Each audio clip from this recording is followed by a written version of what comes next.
الوداد في خط الهجوم من جانب الرجاء صابر بوغرين، بالاضافه ايضا لادم النفاتي وايضا حسين رحيبي، لاعبين كيبحثوا عن الحلول.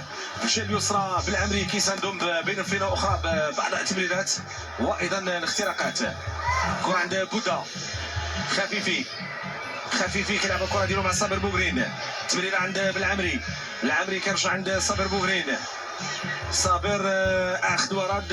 لاحظوا كيفيه التعامل مع هذه الكره، تمريرات قصيره بين لاعبين فريق الرجاء، راسيه حاول اخراج كره من هذا التموضع من الشخشاخ.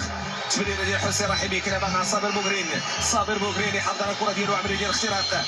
صابر يبدا من اللعب، يرجع الكره عند هلال من فردوسي. هذا مبارك الذي قرأ هذه الكره، عنده قراءه خاصه للكره.